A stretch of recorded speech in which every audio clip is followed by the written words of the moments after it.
we had a great trip, and I'm obviously really happy and lucky to be here, and glad I could join you guys and do the show today. I gotta say, fun. I gotta give you some props, Chris. It's been pretty smooth too. I mean, typically, and you kind of hit on this yesterday.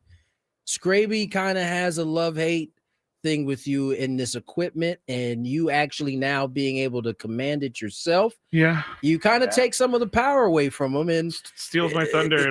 He can't really be as bossy as he normally is. We had a big discussion on this yesterday, Scraby, at the end of the show, whether you would actually really want me to be able to hook up the equipment, because as Tony says, if I don't hook up the equipment, then you can just be angry and feisty and mad all day. But which he I usually gave you nothing is. to be angry. Right. I gave you nothing to be angry about this time because I got everything hooked up nicely. Believe it or not, guys, I don't like to be feisty and angry all the time. That's a surprise. I don't. That's a surprise to us. I don't at all. So do I feel better that Chris can do it? I'm starting to get to that place because I would not sleep the night before knowing that we were going to have a battle. He would be projecting the 24 hours prior to the actual setup. That's true. He would already be picking fights, be mad at things that he shouldn't be mad about. So, Chris, I, for one, am happy that you're able to do it because another thing about this, Tony, when the person you're trying to, and believe it or not, I would actually be trying to please my producer, Mr. Scraby, by setting the equipment up correctly. Okay, so when that person you're trying to please is convinced you're going to screw up, that doesn't give you a lot of confidence. And so I would also have a lot of nervousness and be concerned about everything before I would get hooked up on these road trips. So I put a lot of that on Scraby for making me feel wait. It's my fault, Tony. Yeah, because you didn't support me at all. Okay, I did support you. I showed you how to do everything. You'd be like, here's how you do it, but don't worry, I know you'll screw it up. That's how you would send me out the door. You kind of would send them out like that. Chris has maybe not in those words, but you definitely would send them out like that. Yeah. I'm not the nicest person when someone can't figure out something so technologically simple. There is a little not the nicest person. But I will say Chris has got this whole thing down well. Now him and Kurt Kenny need to figure out fake news and also I don't blame me for that. No, that was all on Kurt. No, I'm saying you were texting the group chat thinking it was me and Tony. I think he true, did have that Kurt, part. But Kurt definitely fell for the Fugazi today. I mean, that's more your lane. Falling for fake news? Yes. Oh, well, I didn't fall for this one. You didn't, thankfully. No. I didn't. But we were all like, hey, whoa. I thought we were going to have the best talk show ever today. There was a parody account that part of the reason why we thought it was going to be lit was because of TCU was involved. Yeah, the show before us and Mr. That just Brady. spices it up a lot. There was a parody account basically that said the head coach from TCU took money to get his doors blown off in that national championship game, and it kind of did a little more. I should say, Kirk did a little more research, realized it was not a real account. But man, I thought we were going to have a great little short show. Kirk thought he really turned us on to a big item. For a second there, he did. Look at this, guys. The TCU coach has been accused of throwing games to, make money for gambling. This is going to blow college football wide open. But at least I actually think it's a good thing that that's not true. No, I was going to say upon further review, I'm happy that that's not the case. I was already thinking when I read it, I got on the freeway, I was like, what does this mean? I'm like, this means sports is going to have to distance themselves from the gambling. Yeah. Psych. And then I get to the stoplight when I get down here and I see that it was fake. And I'm like, just wasted the last 15 minutes of my time. I want to remind everybody, make sure you're listening around 4:20. Remember, we get the short show today. So around 4:20, we'll announce today's biggest fan, chance to qualify for a night in our Odyssey suite at a future Padre game with all the staff catered by Spiros Mediterranean Cuisine. Register your name at 973thefansd.com/biggest fan in order to potentially have your name called. Few things went down in sports yesterday and some new things today. Let's start with last night, Chris. UConn about 90 minutes before the game, found out their big man was not going to be available for the game, and the Wildcats of Arizona basically exploited that all night. And our man, Mr. Hurley was not happy. He said he ripped the stat sheet up. He said his team got punked. Yeah. You don't use that word too often these days, but that's what he felt like. His team got beat. And on the flip side, the Arizona Wildcats, who are one of the least efficient three-point shooting teams, understood the task and went to the paint all day long. They get a 71-67 win on the road against UConn. Yeah. So, Chris, I don't know if you got a chance to see much of the game. I saw little pieces of it, but Arizona just took it to them, man. They were more physical, and that's not ordinarily the thing with a UConn team. First of all, let me say that I did not get a chance to see the game, but make no mistake, Tony, when UConn loses a game, which they did, I find a way to get a clip of the press conference after the game. I'm sure. I really don't care about the game. It's a November game. UConn and Arizona are both going to be there at the end, regardless of who won last night. So I just wanted to see Dan Hurley's reaction. And look, Dan Hurley's got to start realizing to a certain extent that he's almost becoming a parody of himself. And it's becoming to the point now where I'm almost thinking, Tony and Scraby, you're kind of, think of along these lines sometimes. I almost feel like he feels like he has to do something stupid now when they lose a game, because that's what we're all expecting. And last night he did. He ripped up the score sheet. Okay, that's fine. But then he was asked about the game, and you could see the look on his face was like, okay, who wants to ask me a question? Because I'm going to tear it up. He was like kind of daring somebody. And then somebody finally asked him kind of a meek question, about the game and how his kids played. And he went on to talk about how they fought pretty hard because they didn't have their big man. But he also went on to finish by saying, I will lose sleep because we should have bleeping beat one of the best teams in the nation. And he swore, and this is, it's okay if it's organic, but I don't think it's organic anymore with Dan Hurley. I really don't. I feel like he thinks he needs to do stuff like this because it's what we're all expecting. And it's time that he grows up a little bit. Let's be honest. Do you want to hear a little bit from him? Yeah. Well, you might have to bleep it all out. No, we're going to have to go to break and hear from him on the other side. Let's do that. I thought that he actually struck the right chord. I didn't think it was interesting. I didn't think it was over the top like oftentimes I feel like it is. I thought based on the way that his team typically plays, if you watch, 10 minutes of that game, you knew that he was not going to be happy by the physicality that his team did not meet. And so I thought he actually, for his standards, was measured. I could do without the curse words, and as you said, it does come off as not organic sometimes, but I think that's just kind of it's mainly why I wanted to do it after the break, because I need to bleep out all the curse words. You're going to need to bleep some stuff out. Yeah. So let's get to break now. Let's give Scraby a little time to clean up Dan, and we'll have more Gwynn and Chris on the other side.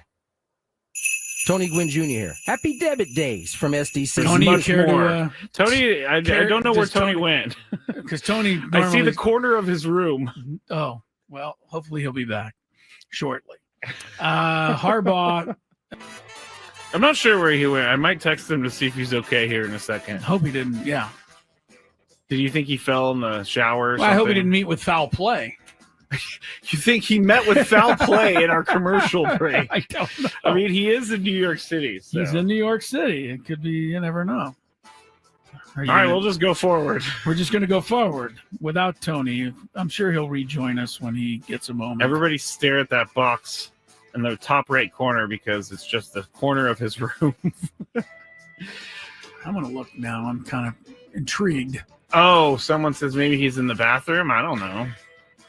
He's been known to go there, as have all of us, frankly, but him more than most. Over under, Tony just forgot that he was doing the show. That's not nice. Yeah, so maybe that's what they're thinking. You know what just hit me, Chris? No. What if Tony went out to get like ice or something and he forgot his room key? That is something Very that well he possible. is more than capable of doing. Because he would never be gone this late, this long, with knowing that he was on the show. No kidding, man. We took a commercial break like 5 minutes ago, and he has not returned. I'm going to text him. Like, are you out in the hall trying to get into your room right now? Everything okay? Oh, no. This Question mark. is scaring me. No. Did you hear back from Tony yet? No, I'm thinking something. I'm thinking he locked himself out. He doesn't have his phone because it's in the room, so he's down at the front desk or something. I don't know.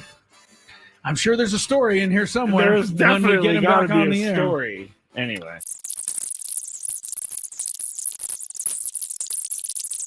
I was very concerned about Tony, and I took him off the screen because he's not back. I guarantee you he got locked out of his room. I don't think you're wrong, because that makes sense. But how far away is the lobby? Of course, the New York hotel, it could be one of those ones where you got to wait a while to get up to the... And he's just sitting in line. I don't know why I find this so funny, but it is. Well, it's funny if he comes back with a funny story. Yeah, like it's I locked myself funny. out. It's not funny if he fell and hit his head somewhere and we don't know where he is. That's not funny. Of course, that's not funny. He's obviously not with his phone because he hasn't gotten back to us. Has Tony locked himself out before? Not during the show, but I'm sure he has at one point in his life. Of all people, Tony would certainly seem to be one who would do it. Oh, August also says, Clinton said, got to use the key card for the elevator too. So maybe he's just stuck. Can't even get down? No, you don't need the key card to go down. Okay. You only need those to go up. You should be able to get down to the lobby to say, hey, I locked myself out. In New York City. But if we do, can you go to the Padre Hotel and knock on Tony's door? We don't know where he is still. No. Still hasn't come back. And I turned on It's been 20 minutes now. I know. Now I'm starting to get a little worried. Yeah. Where'd he go? What happened? I don't know. I would call the front desk of the hotel, but I have no idea where they're staying. I don't know where they're staying either. And when you sent him a text and said, is everything all right? We have not heard back from him. He is still not back in his room. I bet you he is standing in line in the lobby as we speak. Trying to get his key back. Someone said text Jesse or Dave. And it's really not a bad idea. Maybe at the next break, though. Yes. If we get to the next break, we got to text those guys so that they can go make sure he's okay. Because I don't know where he is. It's crazy. Dave Marcus is probably the one to text. We'll text Dave. Because he's, Jesse could be doing anything, but Dave's always there ready to go. You're trying to say Dave has a ho-hum life and he'd just be sitting around waiting for a text, whereas Jesse might be busy? Is that what you're... Dave's been doing this job for like 30 years. I don't think the what is the word I'm looking for? Never mind. All right. Well, there's certainly an explanation, but we don't have it yet. Text Scan. I don't know Scan well enough to text him. We're going to text Dave if this gets to the top of the hour, and we still don't have a Tony Gwynn Jr. sighting. All right, do we just go to traffic like it's normal behavior time? I mean, it just seems weird. We got to move on with the show. Show must go on? Yeah. I don't know. All right, we're going to do the good, the bad, and the really, really weird. All right, welcome back. Gwynn and Chris. Sorry, everybody. You lose the view behind me here at the Bahamas, but I do think lit up a little bit better. So maybe it was better when I was kind of dark, guys. I don't know. Talking to the people who are watching the show on the YouTube chat, which is something you can do. Obviously, if you're not yet aware of that, we're on YouTube. So if I know you're driving, you're not watching, but when you're home listening to the show, make sure you call it up there on YouTube. Go to search Gwynn and Chris, and you can watch the show. Chris Ello, Tony Gwynn Jr., Matt Scraby, as we get rolling here on a short Thursday show.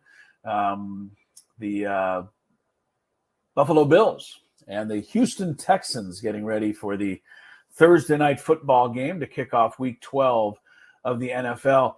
And Dan Hurley, the mild-mannered coach of the Yukon Huskies, kind of leading off our show today, and we'll get to some of his comments if you missed them from last night's game.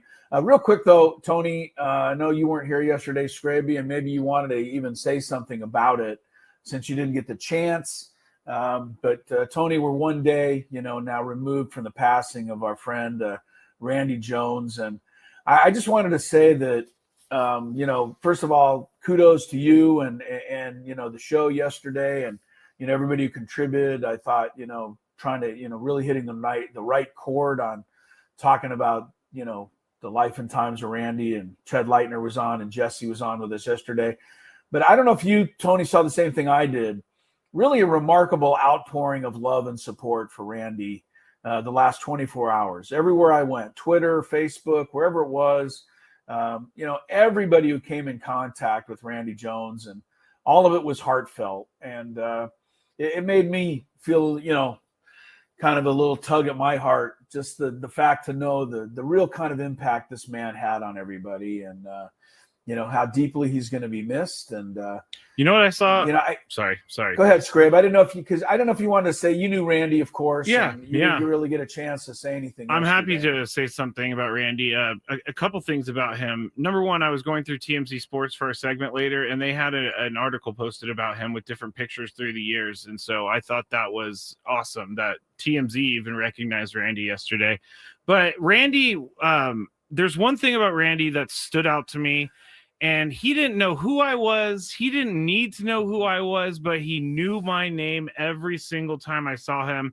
And then we kind of got to know each other a little bit better over the years. And then I did the pregame with him. He used to come on the show for like 10 minutes before a Padres game. And Randy was always awesome to me. Randy was awesome to everyone. And I remember the times that we saw him at spring training, and he was walking around in his uniform and he was all like pumped up about it. And it would be pretty funny because all the real players didn't even have their full uniforms on. Exactly. But Randy, he took the opportunity to put his full uni on. He did. And I just can't thank Randy enough for making me feel like someone in a world where, he doesn't have to recognize me when I'm, starting out in radio. He doesn't have to remember my name, but he did. And I think that's awesome. And this one hurt. Like, we've lost a lot of good people here in San Diego in 2025. Bryce Miller, Scott Miller, and now Randy. And I'm sorry if I'm forgetting anyone else, but it's been a tough year in that regard. Yeah, Randy had a great way of very similar to your dad, Tony, but Randy had a great way of making everybody feel like they were the most important person in the room. And that is a real gift that we were all lucky to be a part of. All right, so now let's go from Randy to a guy that doesn't necessarily make everybody feel like they're the most important person in the room, and that is Mr. Hurley. I think you're right, Tony. What he said after the game last night, and some of the swearing and some of the stuff and his antics and tearing up the score sheet and all that, in a lot of ways, it was light work for him. Yeah.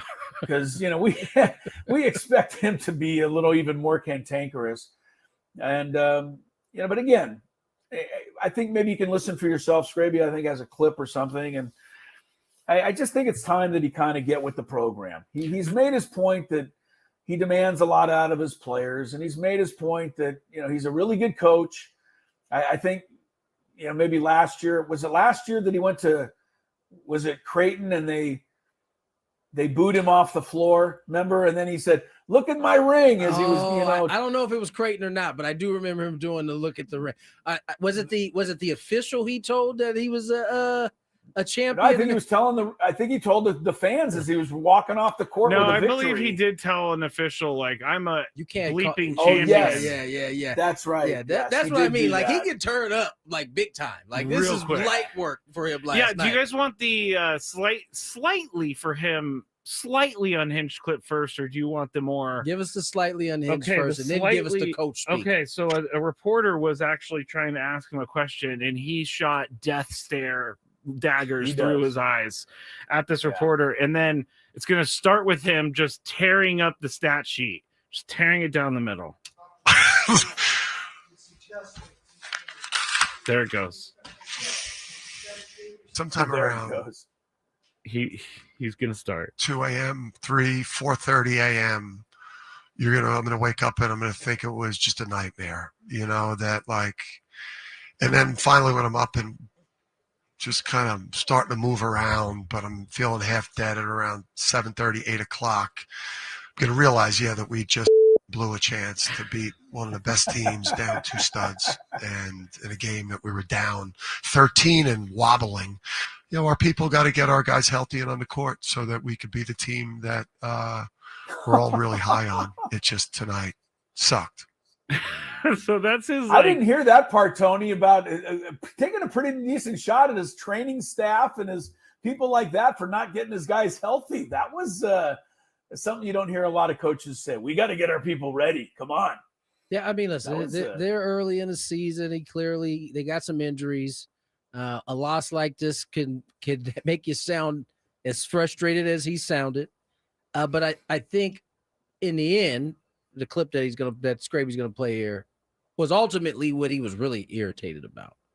I mean, again, it sucks. And Taras being out, that like we should have been -10 on the glass today. I mean, we got punked. We punked out.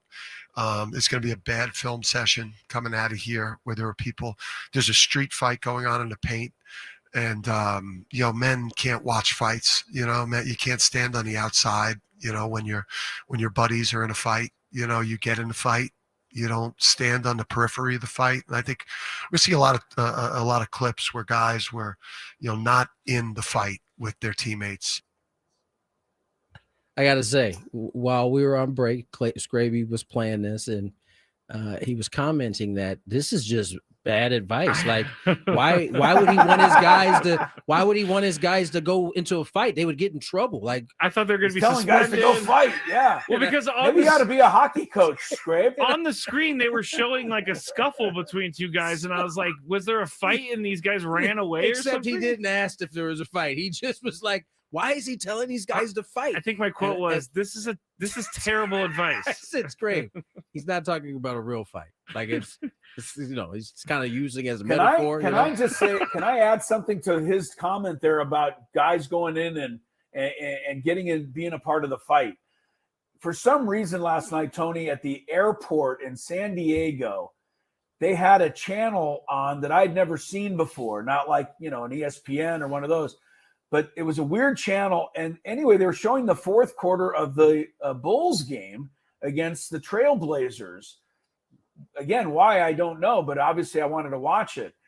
And Portland made an incredible comeback in this game in the 4th quarter. And the reason they did is because of their center, Donovan Clingan. Remember this guy? Oh, 7 foot. Yeah, he's massive. Yeah. Totally dominated the Aztecs in the championship game. We had no answer for him the next year in the Sweet 16. Tony, he had about 23 rebounds in this game. Wow. And he was getting every loose ball. And he was diving on the floor, making plays, out hustling Vukovic and the rest of them. And now that you bring this clip up with Dan Hurley, right, this is where those things are born. Yeah. A coach like that having an effect on a kid who now is in the NBA and understands that's what you have to do to get the ball. Right. Like there's, and that's what he's talking about in terms of there's a fist fight down there, right? There's a physicality that is expected. And quite frankly, if you're an Aztec, you saw this type of physicality when they played UConn in those two years. And that's ultimately what I think he was pissed off about. Now we know Dad can get in his feels and just launch off of the platform. And when you're walking around your room at 3:30, 4:30 in the morning, and you realize we just lost one of the best teams. Man, you bleeping blew it. I can just imagine him being a psychopath walking around his house. Excuse me, can we bring our trainer into the room? Sir, you got to get our people ready to play. Yeah, I do like that shot. At the Get me an athletic trainer who can get somebody ready to play. Yeah, wow. No doubt. That was harsh. That is harsh. Harsh. All right. By the way, I only mentioned the Bulls game so that I could get to this, Tony. Vukovic got the last laugh, though, hit the 3-pointer at the buzzer to win the game. I saw that. I'm sure you might have saw that clip. It was a hell of a shot. Your team is finding ways to win some games after a little bit of a hot start and then a kind of a low. They've won a couple here. Well, we're a little bit better and on our NBA thing so far, so we're happy. And tomorrow night, Scraby, we're back to play in the NBA Cup, so I know you'll be happy about that. Can't wait. Can't wait, baby. Can't wait. It's one of the all right, Gwynn and Chris is underway. Ever. We got the We got the short show today. Scrape, did I hear we're going to do Big Five is Big next. Five a little early today? Yes. Okay. Correct. So Big Five coming up next. Scrape will fill us in on everything else happening as we count down to Thursday Night Football on Gwynn and Chris. 97.3 The Fan.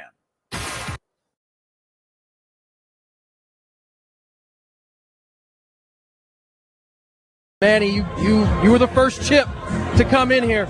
What does it feel like getting this organization back to the playoffs and back-to-back seasons?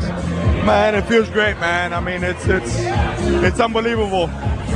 You know, from that first meeting with AJ to meeting Ron and Peter, you just seen the growing pains of losing, falling short,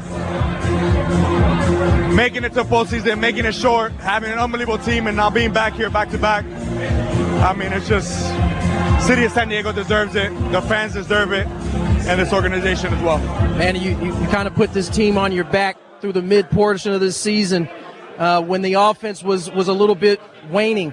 I mean, this is kind of what you do. How good does it feel to get them to this point and then have your teammates kind of pick you up there at the end? Oh, yeah, man. I mean, I came here for a reason, was to win and pick up a team and ride, you know, and this is what I do.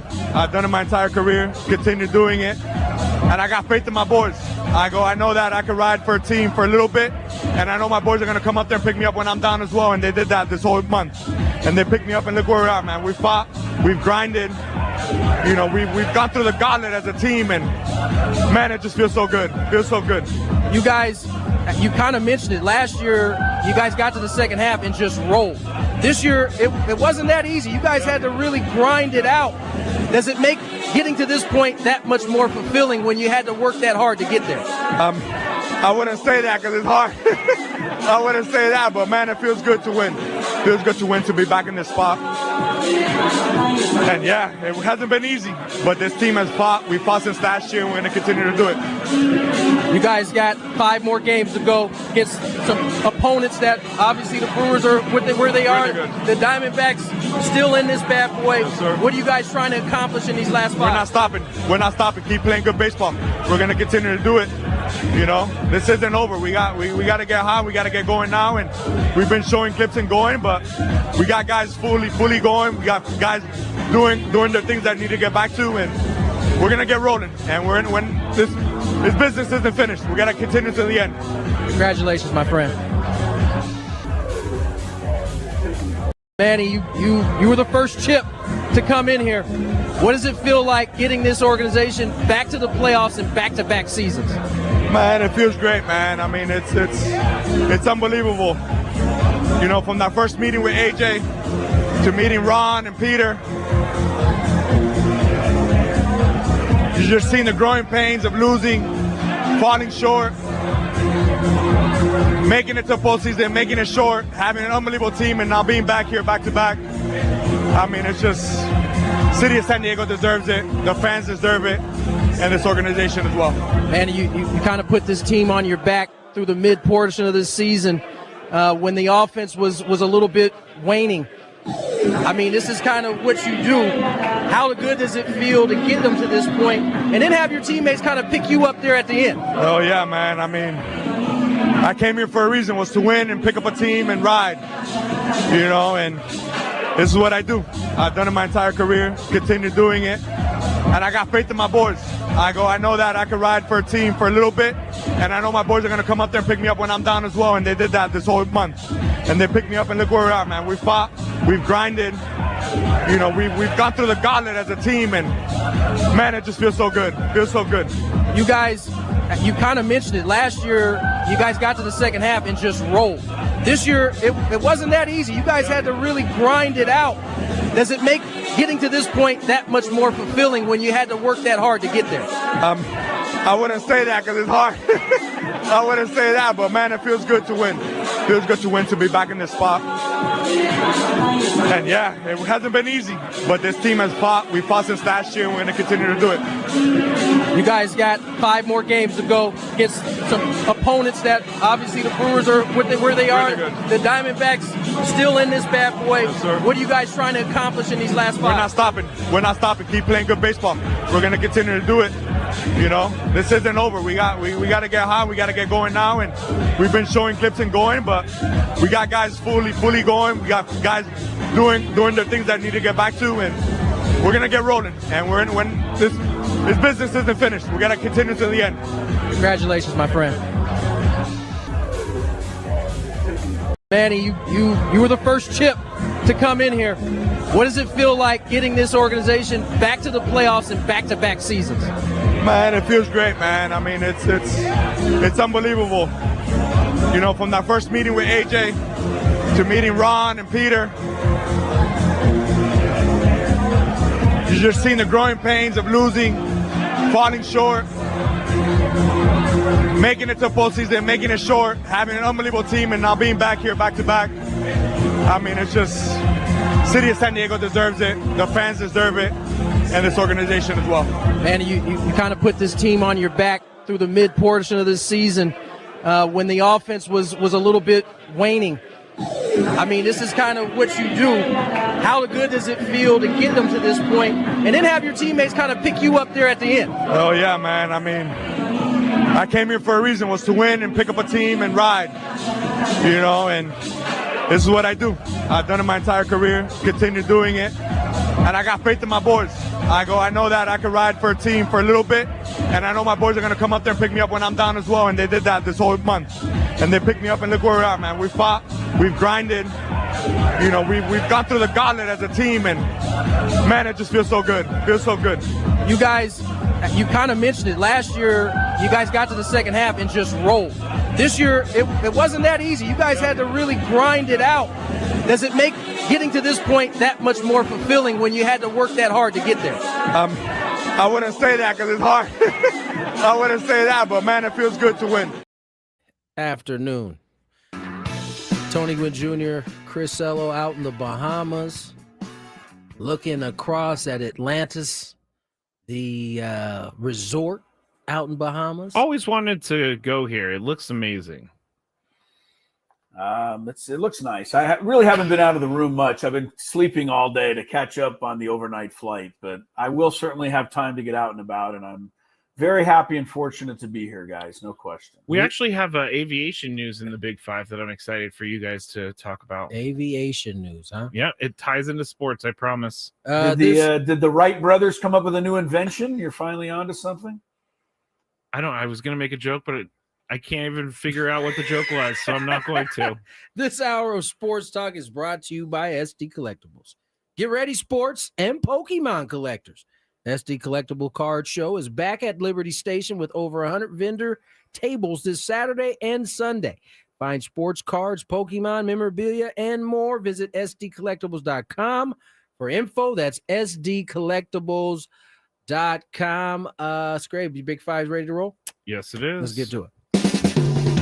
It's that time of the show when we check on the latest in sports. Only the most important topics and questions are brought to light. Stop what you're doing and listen. These news stories will astound and amaze you. The one, the only. Oh my God, who the hell cares? The Big Five starts now on 97.3 The Fan. All right, let's get right into it because Number 5. the Tigers, the Detroit Tigers, have a very important decision to make this offseason, and it's all in regards to Tarek Skubal, their pitcher. He is under team control for one more season, and by the end of 2026, we'll have won two of the last 3 AL Cy Youngs, and he still could win for a third straight year. But ESPN presented options for the Tigers in their front office, and Tony's going to be up first. So, Tony, listen to these options, please. You're going to pick one at the end. A, do you trade Tarek Skubal this offseason and get some guys back and, jettison him early on? B, do you wait until deadline time, see what kind of offers you get? Or C, keep him all year and try to extend him, but take the draft pick if and when he leaves? Which option would you go with, A, B, or C? Would you trade him in the offseason? Would you hold on to the deadline? Or would you keep him all year and hope he comes back?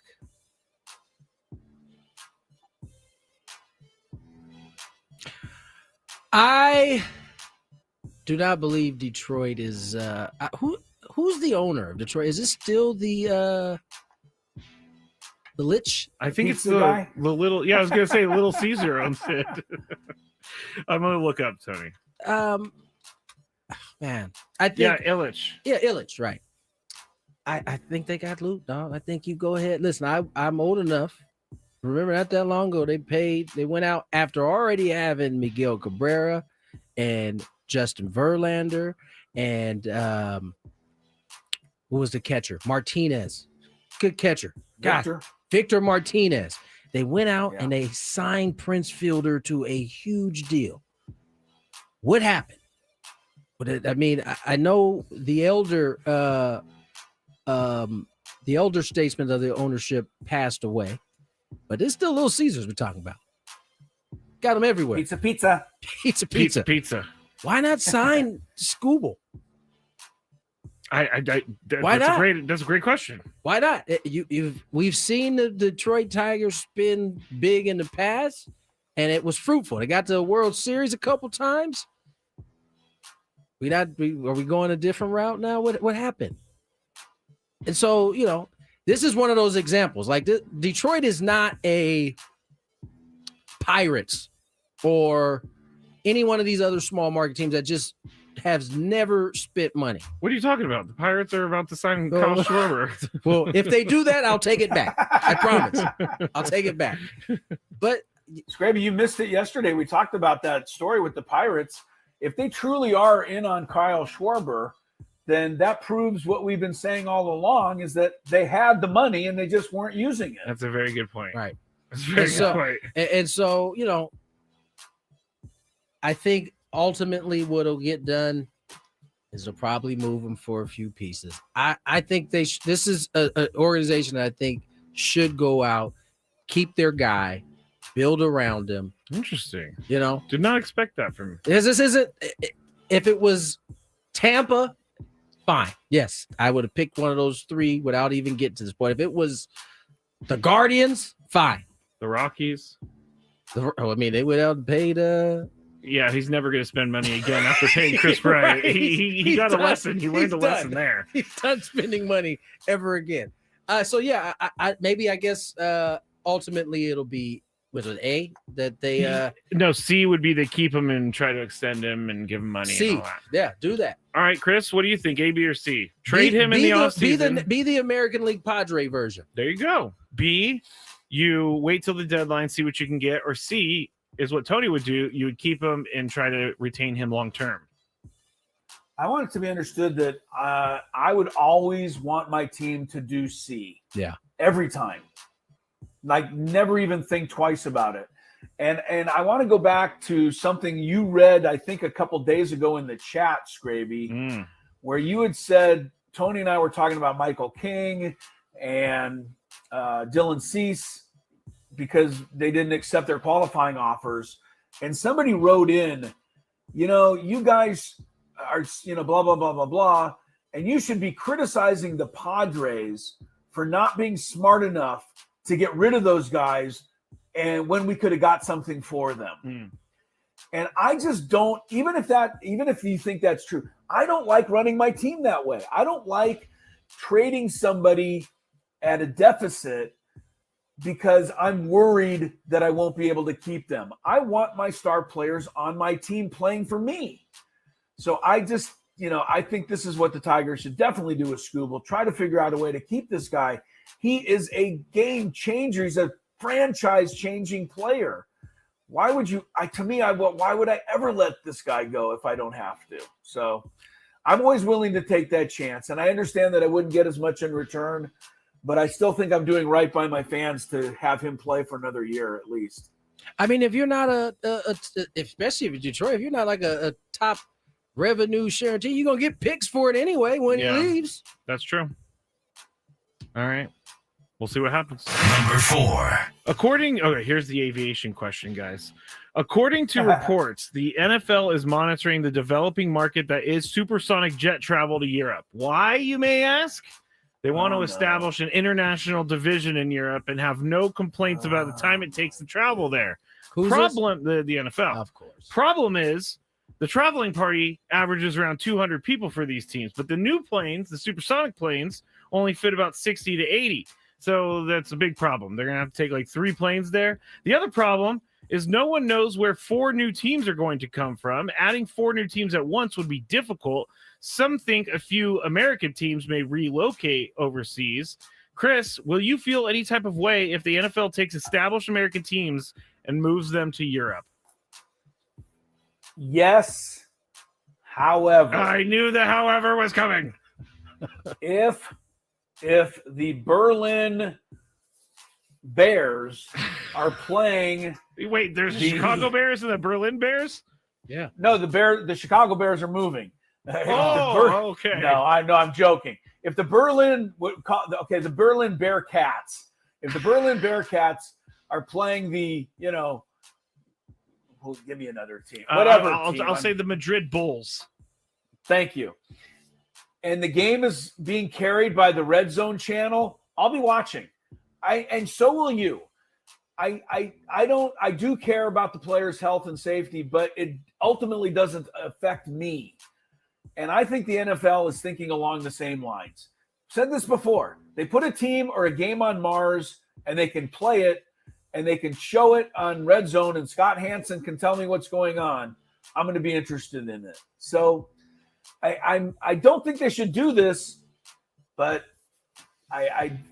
it's not going to completely shock me anymore if the NFL does try this. Tony, will you feel some type of way if the NFL takes an established American team and moves them to Europe? Yes. I don't think it's going to work, personally. I don't think the thing that drives the NFL is that Americans are absolutely bonkers over it. I don't know that that's going to be the case in any of the European places they've been. America drives the National Football League in ways that it doesn't drive any of the other sports. The NBA, you could say, like, China might drive it because there's a ton of fans in China. There's definitely I think baseball and the NBA do the international thing better than the NFL does. The NFL is going over there and people will show up to the game, but it's one thing to show up to one game a year versus paying for season tickets. Right. And so I disagree. I don't think it's you disagree. Okay. Okay, let's go. No, I want Tony to finish this point. No, I don't want to interrupt him. I just don't think ultimately, whether they try it or not, it's going to work. Because I don't think that I believe that the Americans push this sport to the levels that it feels like it could be international. Yeah, I mean, yeah. I would love to see it work, but I don't think it will. Chris? Actually, I wouldn't love to see it work because I don't really watch none of those games. I don't want to watch. I got to get up at 6 a.m. to watch. I don't need to see the Phoenix, Cardinals or Arizona Cardinals move to London. Like, I don't need the London Juggernauts. That's some fake team from a video game. Chris, what were you going to disagree with? I'm not disagreeing that Tony's right that the fan interest wouldn't be the same, but I'm going to push back on his notion that the fans drive the NFL, the sport. Honestly, I still think gambling drives the sport. And I know they're not going to ever admit it, but as long as you can gamble on a game, they can put it anywhere and we're going to show interest. I can get with that. I can get with that gambling also drives the NFL. But is gambling as marketable elsewhere in other countries as it is here? Oh my gosh, it's crazy. In London or like in England, when I went there, it was horse racing. All this other stuff. Then there's you're saying there's a chance. They're fanatical about it, Tony. They are. They're way more into it than we are. Okay. Well, I don't even know what say you can that bet for on. sure, but right. But I don't know what you can bet on during a soccer match, but I know they do it. Yeah. They're nuts over there. The books. Wimbledon is a huge betting day for people. All of it. But is that enough to sustain a team being in a place Well, no, because all your customers are going to be broke, and so you don't have any more money. I mean, I just think it's wrong to uproot an American franchise and put it I do too. in Europe. Like, that may get me to stop watching the NFL. If you want to, it's one thing to to build, to have some teams out there, but to take one from the States and put it there, I think would be out of I mean, it would be impossible to. Are you going to really miss expansion. Jacksonville, Tony? You're not going to miss Jacksonville. I don't care. No, but I think you are alien. I think Americans would as a whole would be upset, not just the people in Jacksonville. I think the Americans as a whole would be pissed if you took it, especially right now. You took a team, We're America, and moved it to Tell Europe. me you wouldn't want to send the Spanos clan to Warsaw for a few seasons. I don't think Warsaw is being looked at as a new expansion city, but I think you said I think it was like Berlin, Madrid, Paris, I believe, What and also question London. are we on, by the way? Number 4, guys. Number 4. Number 3. Nick Sirianni. This was too good of a question, is what it was. Thank you. I knew it was going, and it all started with aviation. By the way, the Concorde flight, I always wanted to take one of those as a kid. Obviously, they retired the plane. You can't do it anymore. But getting to Europe from New York in like 3.5 hours would be pretty darn cool. Pretty darn cool. All right, Nick Sirianni. It would be just the luck of the Chargers organization that they would move to Warsaw and they would have their first parade down the main streets of Warsaw. That would be they funny. win their first Super Bowl. And they're like, we've always loved you, Warsaw. We've been here forever. Nick Sirianni, Yay. head coach of the Eagles. This is his quote on report of internal criticism about Jalen Hurts. Don't know if you guys talked about this yesterday, but quote, when there's not a name on it, I don't put a lot of credence into that. Obviously, it's not good for me to read anything. I don't necessarily believe everything that's being written. I just don't. I've been around long enough to know that, so I don't give a lot of credence when there's not a name. Again, just don't fall into the trap of believing everything you see or read, end quote. So that's Sirianni. Stephen A. Smith said, it's not the media talking about the Eagles and things. It's the Eagles team itself. So Tony, you don't need to put a name on the criticism of Jalen Hurts. Don't we all know it's coming from AJ Brown? Right. This was a good conversation too. I watched this one this morning. Okay, so the question is, do you think there's trouble in Philly? I mean, I guess it depends on what you deem as trouble, right? I mean, I think it's not the media. The media is the ones asking the question, but when somebody is reporting something, they have sources. We talk about this often. Yeah. It's coming from inside the building, right? From AJ Brown. AJ hasn't hid his feelings though. You know what I'm saying? So we know AJ is saying something, but the sources that don't want to put their name behind it are also coming from that building.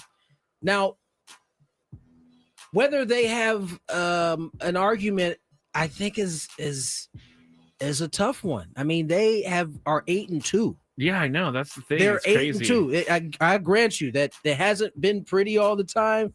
The offense hasn't clicked on all cylinders, but do you need it to click on all cylinders right now? Don't you want to be building towards the back end of the season and be kind of hitting your stride? Yeah. So you still have time, and you're 8-2. Yeah. And it seems like, I feel like if this had been anybody else but Jalen Hurts, we'd be talking about, wow, despite them not looking good, they are 8-2, leading the NFC right now. But, you know, it's a tough one because I understand A.J. Brown is an elite wide receiver, and he should want the ball, and he should be banging his fist down on the table that he's not getting it. But at the same time, your team is winning. Yeah, of course. And no one is, and notice the coaches aren't upset. No. It seems like it's AJ Brown and then whoever else is piling on and not wanting to put their name on. AJ Brown single-handedly cost me my game against Chris on Sunday in fantasy football because he would tell you they forced him the ball 11 targets. Devontae Smith got like 3 targets and like a catch. Because he was crying about his play time. And Devontae Smith should be the one crying. He doesn't say anything. He doesn't say anything. No, but he gets plays. the ball. Maybe that's why. Maybe that's why. Chris. The squeaky oil. Squeaky wheel gets the grease. Squeaky wheel, yeah. Isn't Jalen Hurts the reigning MVP of the Super Bowl? Yes. So I just think the guy's a really good quarterback. I honestly feel like they're making stuff up. Whatever, not the media's not making it up, but the people criticizing Jalen Hurts are making it up. I don't see really a whole lot of fall off in his play, other than that statistically, A.J. Brown and Devontae Smith don't put up as big a numbers as they used to do. But yeah, guys, as you said, Tony, who cares? They win every game. Here's the other thing. They have a running back that was averaging like 6.5 yards a carry. He's averaging like 3-4. Haven't heard Saquon say anything. Well, he should, because he's killing my fantasy too. I'm sure you Another want. I'm sure you killing want your him team. to. I shouldn't have drafted My him. point is, maybe it's not just about Jalen Hurts. I mean, they're not running it as well as they did No, last the offensive line's not the year. same. They're beat up, and yet they're 8-2, and like we're having this I know, it's conversation. crazy. It feels like every week now. I know this wasn't on the fans, but I know the fans probably feel this way too. That it's boring, all this other stuff. This just proves to me that you can win a championship and you gain nothing. You gain nothing from your fans. You get no benefit of the The doubt. next spring nothing. training or spring camp, they're like, "Hey, what You what should are you be guys gonna do 10-0 right this now." year?" Yeah, Yeah. exactly. All right, I'm gonna make a proclamation right now. When Okay, the well, Dolphins hurry win up. the Super Bowl, they can go 0-17 the next year. All right, okay. We'll finish the Big Five on the other side. All right.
It is weird, guys. You know this better than I do, Tony, but being here in Eastern time zone, and it is pitch black outside now, and you guys are just kind of beginning your afternoon over there in San Diego. Welcome back to Gwynn and Chris Crisello, and Tony Gwynn Jr. along with Mr. Scraby.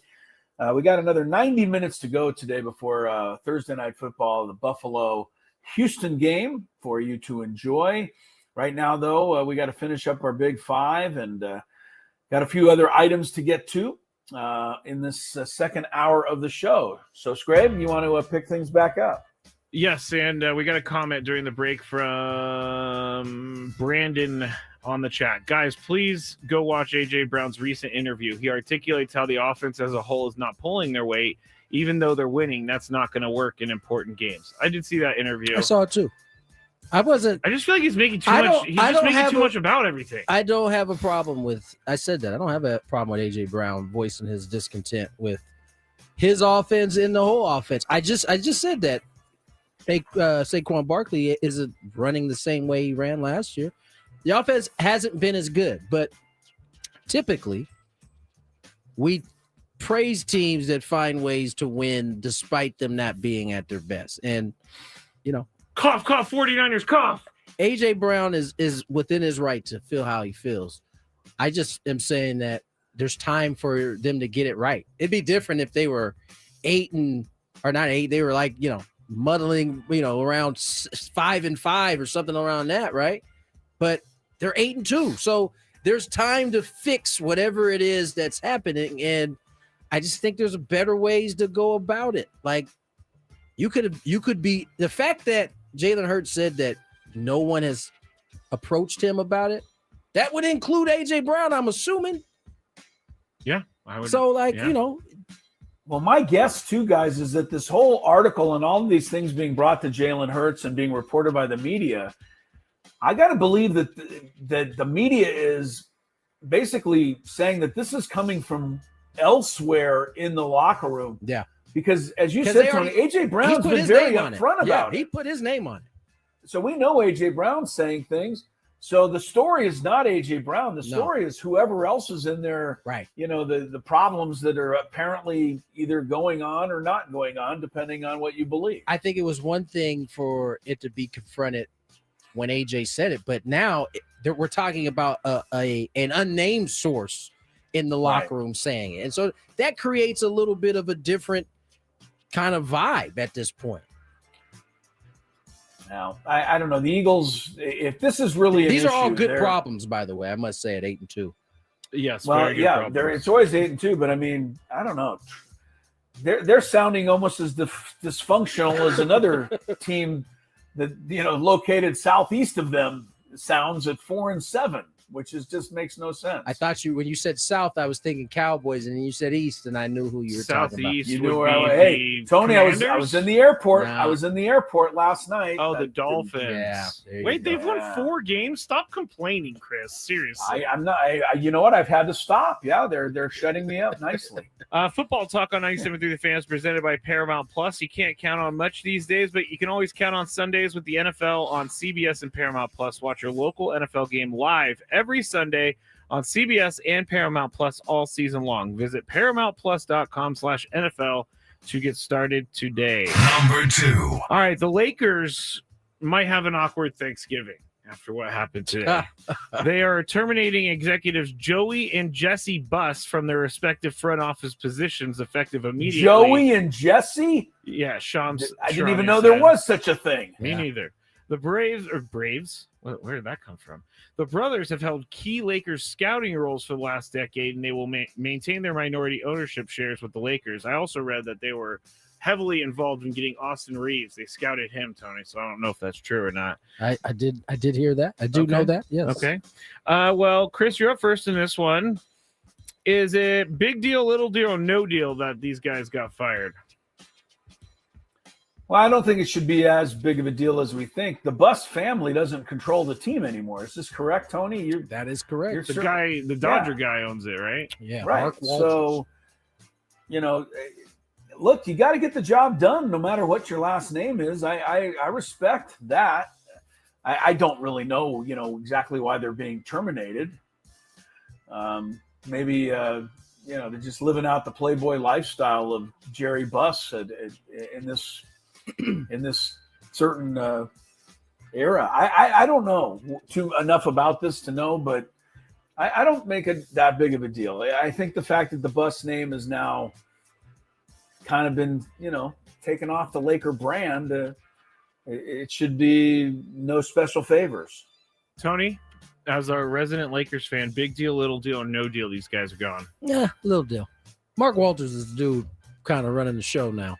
Now, Jeannie is still in charge. And I'll just read you the quote that Jesse Buss, which was one of the two Buss boys, who was fired. He said, Why didn't he just name all of his boys Huey, Dewey, and Louie? What is this? Joey and Jesse and Jeffrey and Jane and oh my Joey, Jesse, Jeannie, Johnny, Jim. Oh my. Yeah. See, Huey, Dewey, Louie would be a lot easier to keep track of. Here's the quote from the young Buss. Dr. Buss' idea was for Joey and I to run basketball operations one day. But Jeannie has effectively kept herself in place with her siblings fired. Who wrote this? That was a quote that Jesse Buss reposted? No, not reposted. He gave that to Sean. Sean broke this story. I didn't see that part. Yeah, he's mad at his sister. He's very mad at his sister. Okay. His sister, Jeannie, who is has been at the helm for quite a while. Yeah. Before, relinquishing it to Mark Walters, has been she's not afraid to cut her siblings. I mean, she got rid of Jim, who was a GM at the time, and she got rid of Johnny. She got rid of both. Ooh, so, that's tough. Jeannie's So guess what, Scraby? Every Thanksgiving is uncomfortable at the Buss household. This is nothing new, apparently. Yeah, you're right. This won't be all that awkward. That quote sounds like it's awkward, honestly. Pass the potatoes. Pass them yourself. I don't work there anymore. Yeah, whack. Number one. Jeannie just gets hit by a roll in the face or something like that, a bread roll. Listen, she just was a part of selling that team for $10 billion. She's the proof, I guess, is in the pudding at this point. So. She could actually hire somebody to pass the mashed potatoes. Brandon on the chat is really trying to get these jokes in, which are kind of good. Joey and Jesse were left at the bus stop. Rip shot. All right, number one is this one. Apparently, we found out why CeeDee Lamb and George Pickens did not play the first series of their game on Monday night. Nick Harris is tweeting, Cowboys wide receiver CeeDee Lamb said that he and George Pickens were indeed out at Red Rock Casino after curfew ahead of the Raiders game, but that any rumor about him throwing up at 7:30 a.m. is not true. He took offense to that notion. So, Tony, you're up first. I don't know. One series enough? One series enough? Yeah, man. Listen, the way they went out and performed, clearly, I guess they could have been tanked the night before, but their performances would say otherwise. And so, what's out beyond curfew too? Like, did you come in an hour late, 2 hours? Was it like 1 minute after was it curfew? like CJ Abrams where you were out like all night and then rolled into the stadium, right? Like, so I think one series was good enough. But don't tell him he was throwing up, okay? Hey, I was out, but I wasn't drinking, so leave me alone. Chris, is one series enough? I'll be honest with you. I think the drinking is a big part of the equation here. And, I'm going to trust that, Schottenheimer and, the people on the Cowboys kind of did their due diligence. I think if you're out creating a scene, to me, nightclub John Morant style is way different than hanging out at the casino late and sitting at a table and playing a game. It still deserves a penalty. Yeah, for sure. Right. So you get the penalty, you sit out a quarter, don't miss curfew again. What I think you're talking about, Scraby, is more in the lines of when you're out all night holding court and, it's 4:35 in the morning and you've got booze going in and out and people and all. So I think there's different levels of missing curfew. I do. I was telling Scraby, at least in the era that I came up in, I can't imagine anybody staying out that late and not drinking. This group of athletes is different. Like they barely they can stay out, have do their gambling and not have any alcohol and be up all day. I couldn't do that. Our friend Thomas Andrews, who used to work on the show, just gave me some more information about CeeDee Lamb. Okay. Said Lamb denied he was throwing up at the casino. We know that. He said it's a disrespect to even suggest that. Lamb said he knows how to hold his liquor. I have a whole new amount of respect for CeeDee Lamb, because in my heyday of drinking, if you would have said you can't drink, you can't hold your liquor, those are fighting words. Now we're gonna go at it drink for drink, okay? Yeah. Said he drink you under the table is what CeeDee Lamb said. I mean, that would be wild to see CeeDee Lamb throwing up into like a trash can at 7:30 in the morning on a Monday. I can hold my. Is that a big badge of honor anymore nowadays to be able to outdrink the next guy? I don't think it is. I don't think the younger generation looks at alcohol the way we look at alcohol. Actually encouraging. Yeah. It is encouraging. Because there was many a nights I did not back down from a challenge, and I should have backed down from the challenge. Yeah, I knew my place. And you say not many a night, Scraby. You know why? Because there was a challenge put to you every night, probably. Yeah. I'm feeling sick just thinking about those days. I remember one time they did, and by the way, Chris, everybody wants you to back up from your camera. Sorry, guys. At Gwynn and Chris SD on YouTube. But anyway, that's it for the Big Five. I guess we have to do the Daily Gambit on the other side. Traffic is not ready just yet, so it'll be at the end of the break. Boom. You've got a big day.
3:19 on the clock. Tony Gwynn Jr., Chris Ello out in the Bahamas, Matt Scraby. Was it thumbs up for traffic? What was the thumbs up for? Thumbs up was that we got Daily Gambit. Right Okay, yeah.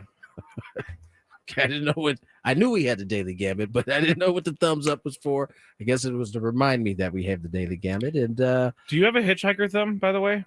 what does that look like? What is that? When your thumb points backwards. Some people have thumbs that go straight up, and some people have mine thumbs points that go backwards. Chris, what is yours? We all have hitchhiker thumb. It's a gene. It's a genetic trait. Is that right? Yes, I learned Someone that. has a straight thumb like that? Yeah, there are people that have straight thumbs. Huh, interesting. Very weird. I Never know. seen one. Very weird. Very weird. All right, here's the Daily Gambit. Do you like money? I think about money a lot. Do you like money without doing anything? Winning. Do you want to make money while watching sports? I think Washington is immortal luck. Washington! Woohoo! If you answered yes, this is your segment. Just don't blame us when you lose. Nothing is ever your fault. It's your game. Take it. Gwynn and Chris go through the top bets of the day in The Daily Gambit on 97.3 The Fan. Daily Gambit is our daily sports betting segment here on Gwynn and Chris. Please, everybody, gamble responsibly. I will get to you, Chris, in just a second. But Gator Padre on the chat said, straight thumb freaks. I agree with you. Yeah. I don't know if I've ever seen a straight thumb. Yeah, I want to see somebody who has a straight thumb. Got to go back. I just read a comment and it grossed me out because they're talking about double jointed I thumbs. got some friends who got some double jointed thumbs. Not for me. Not for me. All right, Chris, I wasn't here yesterday, so take it away. Well, Tony would rather that I don't take it away. He was 1-7 yesterday. Sorry about that, Tone. His only victory was picking Arizona plus the points against UConn. Scraby, you missed one fun one yesterday. South Carolina women were favored by 61.5. They didn't get to it, My goodness. Over Winthrop. They didn't quite get there. I think they won by 56. And anyway, I only went 3-4, so neither of us did well. The totals coming into today, Scraby, by sitting out, took the lead at 11-6. Both Tony and I are 12-12 as we head into action tonight. I mean, I think that's a win for gambling. Being even after 24 bets. But it's not because of the you have to bet more than you get to win. So even means you lose money. Guess you're right. In their world. Bills 5.5 over the Texans tonight, guys. In Houston. I think, Tony, you go first today. Well, picking randomly here. Houston who? Bills. Oh, my God. Bills. You still don't know who the game is tonight? Josh Allen. Fantasy Yeah. night. I didn't hear what you said. I was distracted. Give me the Bills. Yeah, give me the Bills. I picked them, right? Did you pick them or did I pick them in the pick 'em? I don't think we picked them in the pick 'em. Oh, you know what? Oh, I left them aside because I thought about using them as an upset pick. But I don't think without Stroud they're going to be able to pull that off. So you're going to go Bills. Bills given the points. All right, Scraby. I'll go with Bills too. All right, I think the Bills is probably the play, but you guys mentioned it. The Texans have a good defense, and they're getting 5.5 points at home. I think that's the bet here. I'll take Texans. Josh Allen, 264 yards total, rushing and passing, 264. Scraby, over under for Josh Allen. For Josh Allen, I think I don't know. Their defense is very good. It's a lot of yardage. But I'm going to say under. Does anybody understand that Josh Allen is even better than we think he is? Because nobody can really even name one of his wide receivers. Keon Coleman. yeah, he took it. No, but he didn't play last week. No, he was He benched. was in trouble. Yeah, he got in trouble. Yeah. Khalil No, I mean, Shakir. you can. Well, of course you can. Mike, look. All right. Is Kincaid? We a know tight we can end? name them, but Dalton Kincaid is. Dawson Knox is also a tight end. yeah, but the point being, they don't have any. They don't have any All-Pro wide You're right. receivers. They don't have a superstar.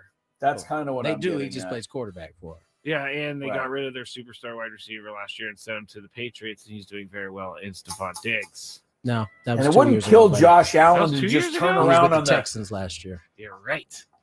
Anyway, I'm going to sorry, pick Chris. two. I'm going to pick under as well. I'm hoping Josh Allen will, for once, hand the ball off to James Cook on the goal line instead of bogarting all the touchdowns. Will you stop complaining about James Cook? He averages 20 points a week. That's good enough. It's kind of rich of you there, buddy. Me? No. Chris, thank you. Okay, I'm getting criticized by a guy who complains about every fantasy thing that ever happens. That's also true. But James Cook, you don't need to complain about him. He's like one of the best players in fantasy football. It's been a little cold lately.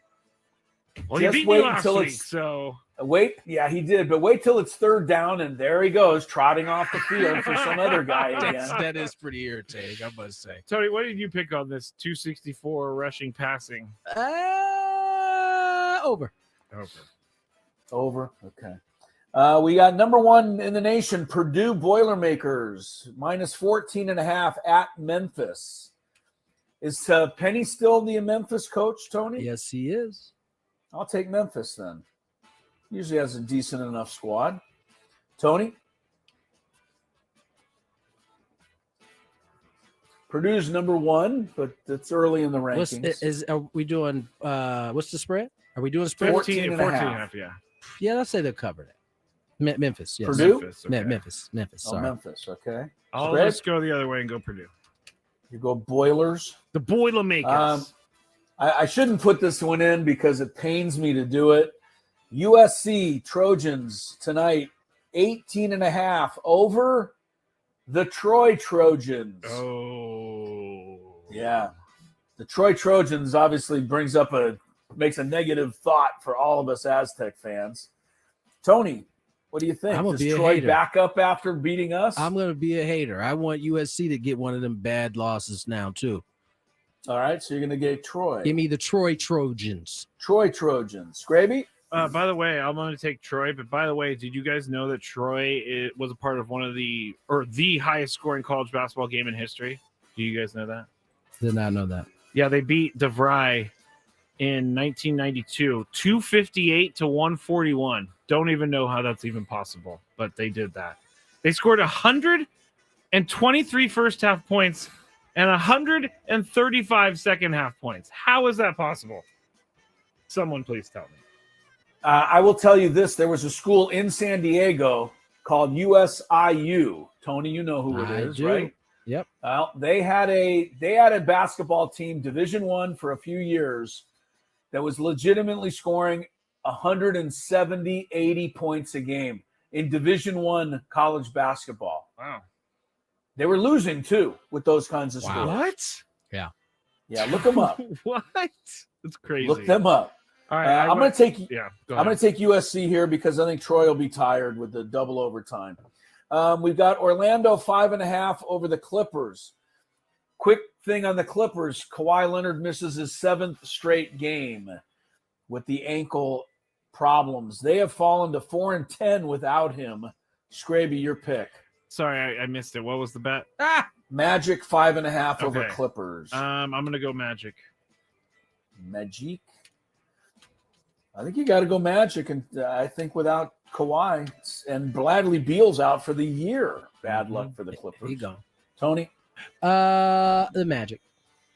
Magic. We go there. All right, we have another minute, too. We can get to Tyrone Maxey, 29.5 points at Milwaukee. I'm up, and Maxey he may not make it, but he's going to give you a run at it. I'll take the over. Tony. I'll take the over, too. All right. Sorry, Do you even know what you bet on? Yes. I was yawning. He was so busy getting more okay. oxygen, remember? Okay. I'm going to go under. Scravy says no way. All right, we got one hockey game tonight, and the reason we do is because the Colorado Avalanche guys are 13-1-5. They've only lost once in 19 games this year. They are hosting the Rangers, and obviously Colorado's favored by 1.5. Tony, hockey expert that you are. Oh, wow. Give me the teams again. I wouldn't. Avalanche. Oh, they've got one loss on the year, huh? Yeah, 13-1-5. Give me Colorado then. You'll take them. Scraby? I'll take the Avalanche. All right, why not? I'll be the what, Scraby? Contrarian. Yeah, nobody says it quite like you do. Coming up, the 30-mile zone. Oh, wait. We can't break a 30, remember? Can't break at 30. We got to stretch this. How many more minutes? 3. We actually, our boss had a little talk with me before the show. Why? Because he was consistently breaking at 30 yesterday? Who, Adam was? Yeah, we broke. Yeah, we definitely broke at 30 yesterday. You're not supposed to. Well, he didn't follow his own rules, now did he? Well, what is he supposed to do? You guys are the ones driving. He didn't stop him from giving us sign language that we didn't understand throughout the show. Yeah, his sign language is more difficult to figure out than yours. I'm on Adam's side here. Whatever. All right, I mean, on the sheet it says break it 12, break it 28. All right, I have a quick question. Instead of arguing about it, let's use the time wisely. Okay. Scrabe. Okay, let's go. I read somewhere that somebody said somewhere they think a good owner for the Padres would be Steve Ballmer. Oh, I've seen that too. I read that somewhere that someone said that Steve Ballmer. Well, my point being, it got me thinking: would that be something anybody would be interested in? Hell yeah. Yeah. Although he's kind of in trouble or being investigated right now. Pablo says he's in trouble, but we don't know if he's actually in trouble yet. Pablo's been right before. Pablo's taking more heat today on some what? other story he's working on about some NCAA swimmer who didn't want to compete against, that whole controversy. Is he on that one too? He's on that. He's on a heater right now, huh? See the problem. Well, he's on a heater, but he's taking a lot of heat because They said there's no story there, and he's trying to make something out of nothing. And now he's, if somebody tweets something against him, he gets very upset. And he tweets back, and now it's a big thing going on with Pablo. Yeah, I can always tell when people are guilty when they tweet back. That's kind of like a media special. Like, we like to get shit out, but God forbid somebody give it back to us. We aren't very good at handling that. I'm fine with it. Yeah, you're probably one of the best ones I know. Yeah, I will fully admit that I'm wrong immediately. I will tell you that I'm wrong. Makes sense. So you guys are 100% though on Ballmer if that was something that kind of happened. Yes. I heard from a friend of mine that's connected in the Bay Area that Joe Lacob, I think is how you pronounce his name. That's the Warriors. The owner of the Warriors and the Valkyries. He's been trying to get in baseball for a long time. Come on, Joe. Tried to buy the Angels. Artie Moreno stopped selling them. If that is indeed top in line. Yeah, he tried to buy what I want? What I want, both? What? I want, if this is going to happen, that is just those type of owners in line. Oh, yeah, the guys with the extremely deep pockets. Then you know what? It's just cool as long as we get a good one. Yeah, as long as you get a good one that cares. But if he were to come down here, he really, because from my sourcing, he wanted to buy the A's, and Fisher said no. And all right, thanks, Pablo Torre. He also wanted to buy the Giants years ago, but they said that he could buy only a partial, stake in it. He wants all of it. Wants all of it. And now that they've turned him away so many times, he just wants a team to beat up on the A's and Giants and Dodgers and all that. I'm sure considering the teams he was trying to buy, he wouldn't be mad at beating on the Dodgers. No. So let's just cross our fingers, everyone. Listen, I think we should just pray for a good owner. The name doesn't, you could put the name however you want it. A good one. If the Sidlers are indeed going to go that route. Agree. Just have a good one. All right, it's time to go. Let's just not take any phone calls from Greg Norman and anybody he might be representing. Please. Greg Norman, the new general manager of the Padres. Let's get to break. Work with it, Chris, on the other side. Ben and Woods on the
340.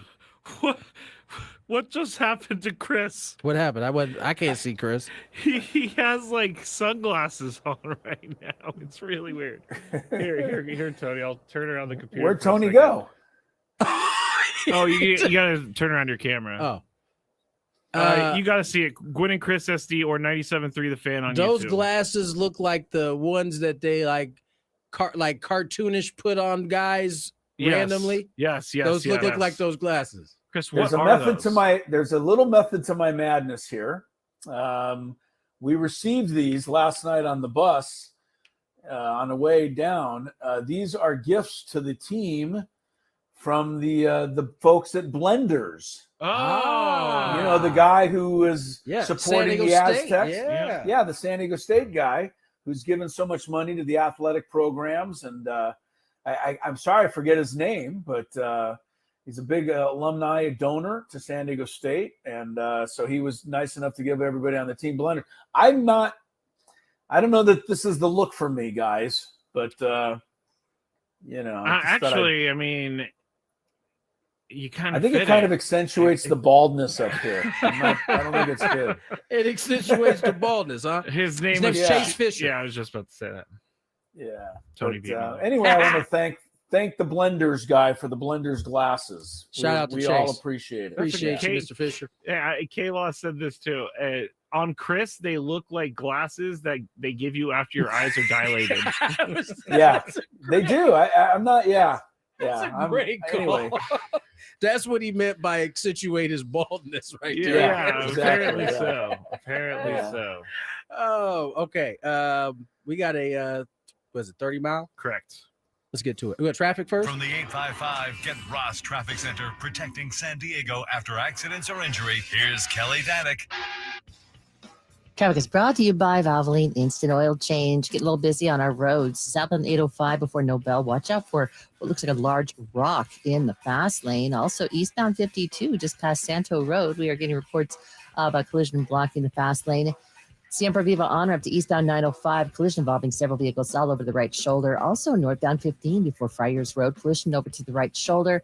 Going to find on South 5 Coastline right at the E78 connector ramp. An accident involving several vehicles appears to be blocking the left lane of that ramp, and collision on eastbound 56 just before the 15. Those vehicles are over to the right shoulder. A message from Valvoline Instant Oil Change. You can't avoid holiday traffic or your relatives, but you can avoid car trouble. Swing by Valvoline Instant Oil Change before Thanksgiving. It's your 15-minute drive-through oil change. No appointment needed. Find your nearest location and grab money-saving coupons at SoCalOilChange.com. That's SoCalOilChange.com. I'm Kelly Danick with Gwynn and Chris, San Diego's #1 sports station, 97.3 The Fan. If you don't know your sports gossip, can you really call yourself a sports fan? It's time to bring together sports and celebrity gossip. We call it the 30-mile zone. Mainly so we don't get sued by the real company. On 97.3 The Fan. All right, before we get into the stories for today, real quick, a couple questions from the chat about what time Biggest Fan is today. We're going to do it around 4:20-ish. 4:20. So almost there. And also, all guests on 97.3 The Fan join on the David P. Shapiro Fan Hotline. David P. Shapiro, criminal defense attorneys helping good people regain control of their future when charged with a crime since 2010. Visit davidpshapirolaw.com.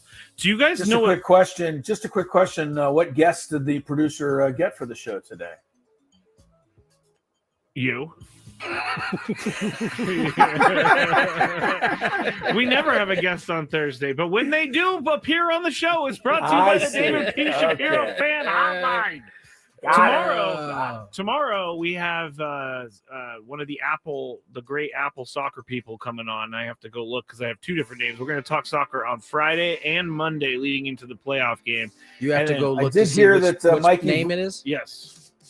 Did you hear Tony Mikey Varas today said that Chucky should be ready to go Monday night? Great. That's awesome. So that's good news. I don't know about Dreyer yet, but I did read somewhere that Chucky should be good. Tomorrow at 3:20 we have Max Bretos, and then on Monday at 3:20 a guy who's been on our show many times so far, Andrew Weeby. So Good. They're both good. Yes, both they're good both. guys. Everybody literally from them has been great.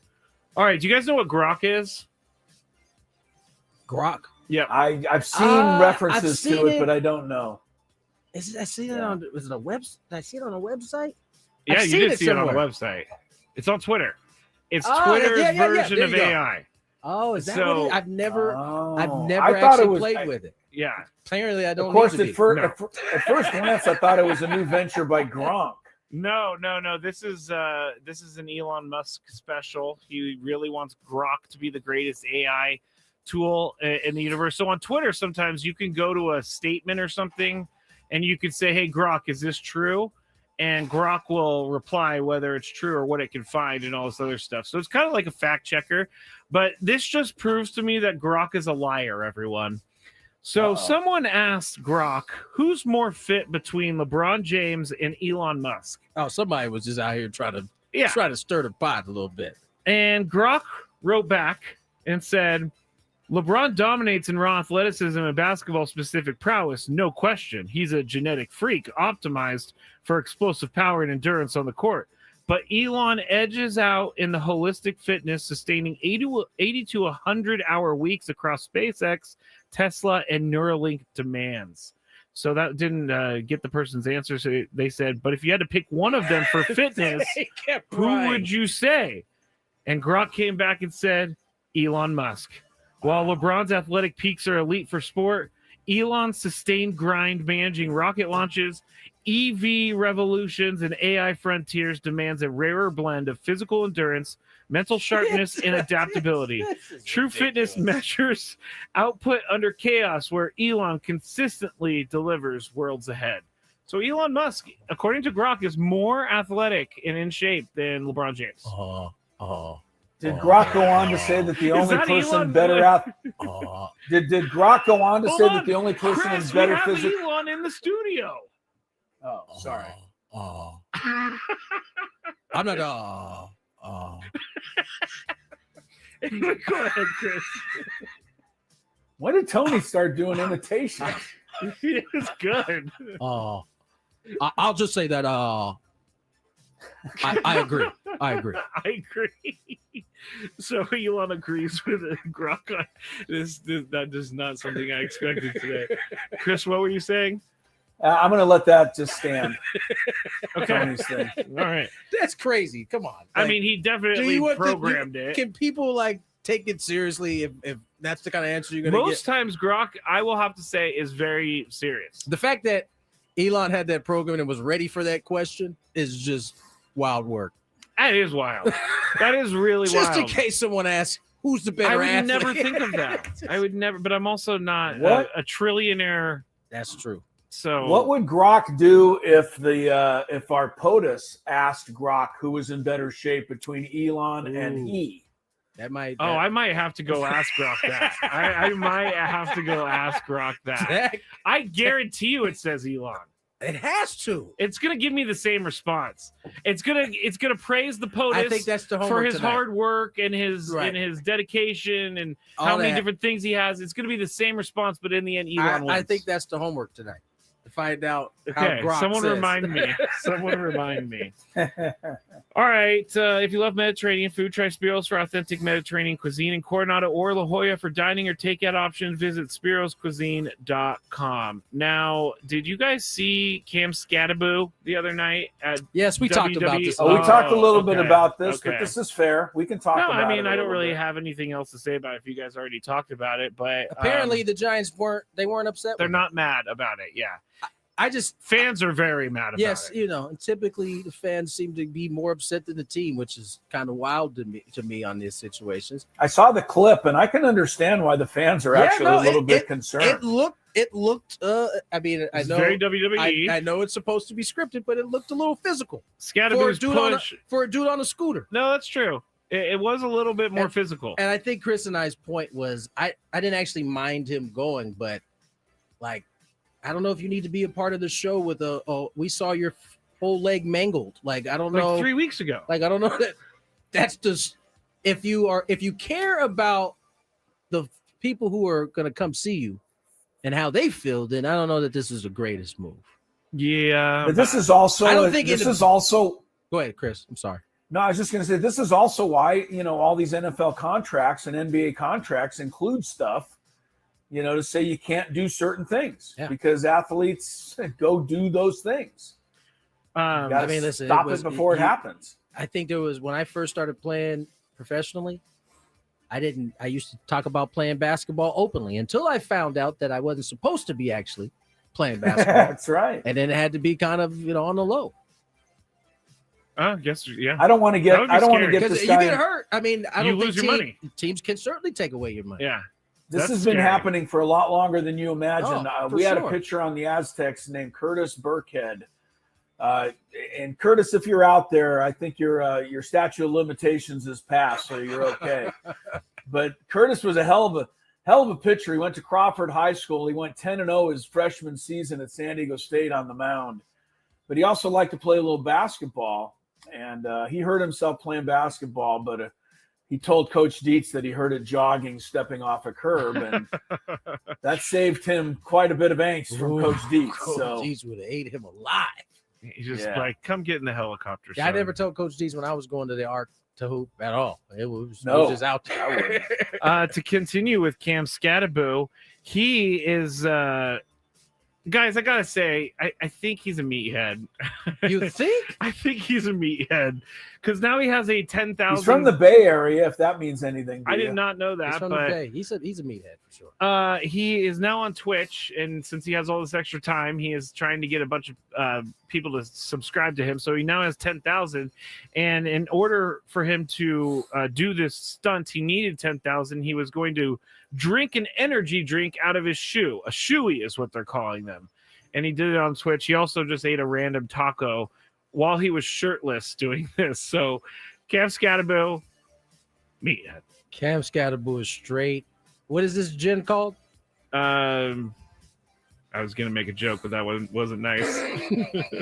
Let me ask. This is the gin that will always find a way to make some money because they know how to do this part right here. I'm gonna eat a taco with my shirt off. That is true. Like they're brilliant at this. If you're born between 2010 and 2024, he's before that, I would assume. 97 to 2010 is Gen Z. He's a Gen Zer. Remember, Tony, that one time where I was like, man, the greatest generation? How presumptuous of them. Didn't have any idea what it was. Okay, let's go to the next one. And that would be Lonzo Ball, Michael Porter Jr. said they would have dominated the WNBA as high school freshmen. Again. Which has people a little bit upset. Listen, again, when you are born in this time frame, you know how to get people's attention. There is absolutely no reason to say this. No reason. Zero. No one was thinking about it. No one had questions about it. This is just you out there trying to get clicks. You knew somebody was going to feel a way about it, and you're capitalizing on it. Mm-hmm. Yeah. And so, I hope you deal with all the smoke that comes your way. If you're cool with it, you're cool with it. But this is completely okay. So now that they've mentioned it, let's put ourselves on the hot seat. Do we have to answer this question and get people mad at us? Freshman in high school, I think a WNBA player could. Certain WNBA players can handle it. These guys are not your typical high school freshmen. I mean, these were not. These guys were like all-American high school players as a freshman. Lonzo Ball? Yes. Lonzo Ball was like 6'3" as a freshman. So you think he's going to beat Caitlin Clark in one-on-one? It's above the rim, Scraby. There's nothing. This is not a put down of any woman, female athlete. You guys know how much I appreciate these basketball kids, but they can't play above the rim. That's just a difference. There's nothing you can do. Yeah, that's right. Not very smart to say. I think they would have a lot of success against most I mean, the best of the best, they'd have a problem with as a freshman. What about Asia Wilson? Yes, they'd have a problem with her. All right. Last one real quick. LeBron James is sad that Bronny finally moved out of the house. Bronny moved into his own house, and I guess he's been ghosting his dad lately. I feel you, Bron. My daughters are going to move out of the house sooner or later, too. He says, the empty nesters.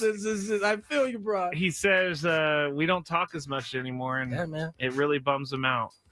So you got to step on out, be a man. This is what So what Well, happens? LeBron, how about talking to your kid at practice once in a while? He's right there, isn't he? It's true.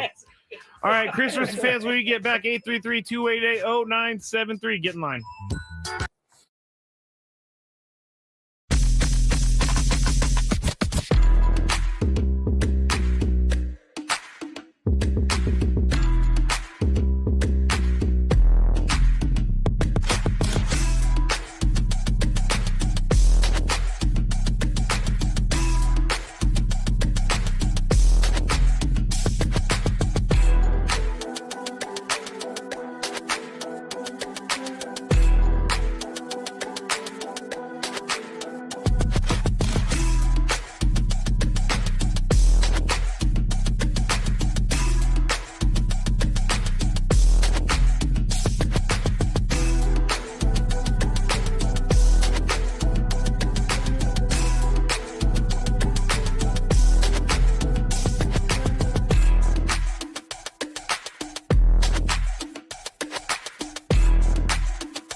they follow the show. No Scraby Chronicles today. 2 back-to-back days you guys not getting Scraby Chronicles. Man is just kind of cutting out on his job now. Man don't like to work, taking days off. You know. No, I By actually the way, missed coming to work yesterday. can you share with us what you were doing yesterday? Of or course, is it top secret. No. Of course, I shared it on the Scraby Show, but I have a second job now, and it's working with the Voice of San Diego, and they're a news source in town. They are celebrating their 20th year, but they have a podcast that they've been doing for a while, and they wanted to step up the podcast. So I'm now the podcast producer for them. They wanted to step up, and they brought you along. They brought me Who along. was the guest yesterday, Scrabe? Who was the guest? The reason I left was because they were having a live podcast. And so it was a big deal, but JD Wicker was the guest for them yesterday. Now, this is mostly a public affairs podcast. It's like about, so he gets actually some hard hitting questions. JD actually did get some hard hitting questions. It was interesting to see one of the reporters, Jacob. He was pushing JD, and I was crawling out of my skin just being associated with those questions. But it was nice. And JD and we're going to play this tomorrow. But JD, everybody has to give a hot take before they are done with the podcast. And JD's hot take, I think at first, was going to be something at the Wyoming coach, because we did talk about it. But he got him earlier when he said, I didn't need to talk to him because we beat him 24-7. Let him know. Let him know, JD. You tell him, JD. But yeah, at the end, his hot take was something that we talked about, and I will have the audio for tomorrow. But he wants someone who called him out to put their money where their mouth is. And I think we might be starting something here on the show.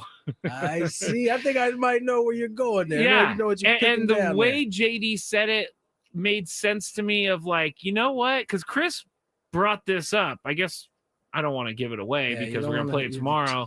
But Chris brought this up weeks ago. And he was the first that we heard say it. Yeah. He was the first that we heard say it, and I kind of like just turned my shoulders to him. I don't know if that's the phrase. I want to say one thing about JD Wicker. He's in a position where you're going to get some criticism. There's no two ways around it. And I think one thing that we could all learn from JD is how to deal with, your critics. He does a really good job of it, and he doesn't do it by belittling the people who are critical of him, but he does a good job of just listening, trying to answer their question, trying to explain to them why his thinking is the way it is. And maybe you won't always agree with that, but I think that's the best way to handle those things. And he does a very good job. If we're getting into it, like the ticket price problem, I know we can't get into. I'm sorry. Oh, Chris, what is the dude's name that used to do all the NHL on ESPN? Not Melrose. No, he's passed away. I'm saying, no, I know he passed away, but that guy is like a skinny version of Barry Melrose. A skinny version of him. I've never seen this man in my life. I'm sorry, I got sidetracked. No, go ahead, what you're saying. The ticket pricing problem is a problem, and San Diego State knows that. And he made some good points that we could talk about tomorrow. But I will send out a link to the podcast if people are interested in hearing what JD had to say to people who are not necessarily sports people. They were asking questions about San Diego. They were asking questions about how things work here. So, yeah, that's where I was yesterday. All right. Well, without further ado, Chris versus the fans, 833-288-0973 if you need to get in line. If you had one shot, one opportunity to take down the human almanac himself, howdy do. Now is your time. Listen to me, this guy is dangerous. Now is your opportunity to win a prize. Well, I hope you know Gen 4. Chris versus the fans starts now on 97.3 The Fan. Hold on. We're trying to check something here. Chris, I thought Barry Melrose passed away. Were we thinking of someone else? Because he did not, according to his Wikipedia. Pretty sure Barry Melrose has not passed away. I thought he was, honestly. But he can't be on the show killing people, man. Like I hate to be wrong, but on something like this, but I honestly thought something happened to Barry as well. I hope I'm wrong. Oh, I'm sorry. Here it is. He was diagnosed with Parkinson's disease, and he retired. as an ESPN NHL analyst. Okay. Well, I apologize. I did not mean to do that. I really did best think to he Barry, passed away. My goodness. Yeah, that's a faux pas there. Barry was why I watched ESPN for hockey is because he gets so excited about hockey. Barry was the last time I was like a real hockey fan. He was the coach of the Kings. He was? Yeah, he was. Yeah. Okay. Got him to the NHL finals. All right. Tony wasn't there, so they lost did. to those silly Well, they weren't the Avalanche back then. What were they? What were No, they? he lost to the Canadiens. Canadiens, yes. Canadiens. All right. We have a couple prizes today. If you win today, Chris First the Fans, you are going to win a pair of tickets to the San Diego State football game against San Jose State this Saturday at Snapdragon Stadium. Go to goaztecs.com for tickets. Also, you're going to win that qualification for the grand prize, the trip to see Sammy Hagar in Las Vegas, including 2 tickets to the March 20th show, a 2-night stay at Park MGM, and a $100 gas card. Sammy Hagar returns to Las Vegas with his Best of All Worlds Las Vegas residency. Get ready to rock with your favorite hits from the Van Halen years, Sammy solo hits, and more only in Las Vegas this March 11th through the 21st and September 18th through the 26th at Dolby Live at Park MGM. Tickets at Ticketmaster.com.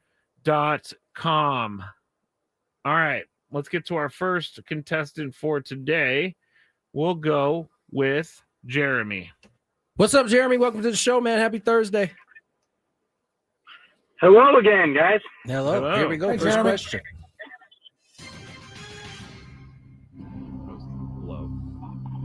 What is it called when someone tackles the quarterback who has the ball behind the line of scrimmage?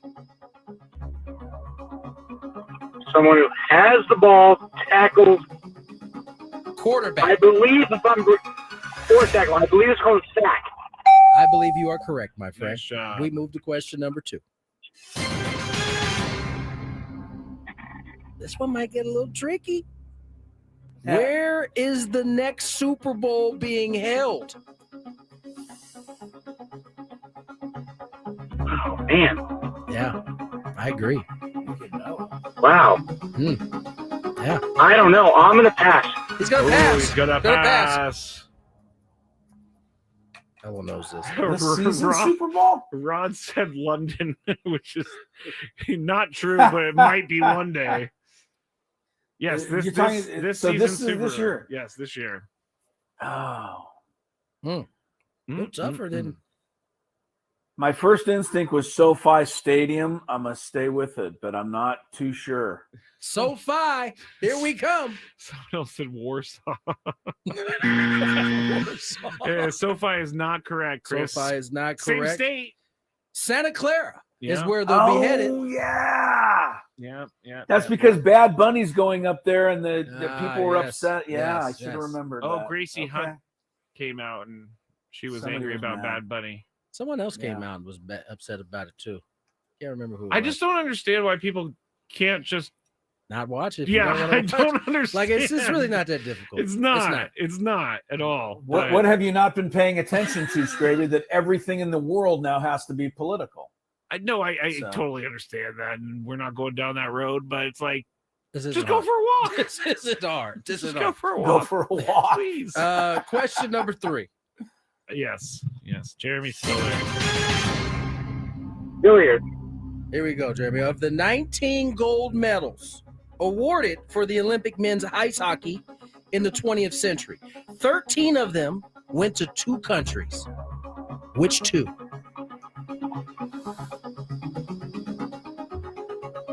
Wow, I'm just going with what I know about hockey. I'm going with Russia and Canada.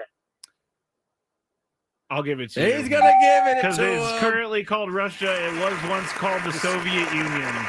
Yeah, that's a winner. Nice job, Jeremy. Nice job, Jeremy. Stay right there. Hang on the line there, and Scraby will get your info here shortly. That was good playing, actually. That was. It used to be Soviet Union won it pretty much every time. As a matter of fact, I think they won every gold medal except for 1980 when the miracle, happened for the U.S. That was it until the pros started playing, and that's when Canada started to get back into winning it. It is pretty crazy that they. So has it always been Russia / Soviet Union and Canada as the top two hockey? No, well, honestly, see, before the pros played, one of the reasons the pros started to play, at least in the world of hockey, is that Canada, where hockey is basically invented, right?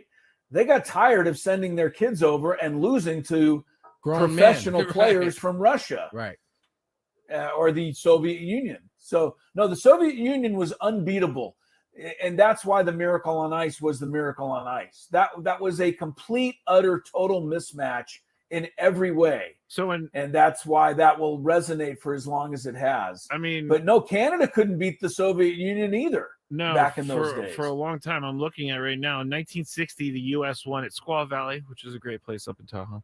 Been there many a times.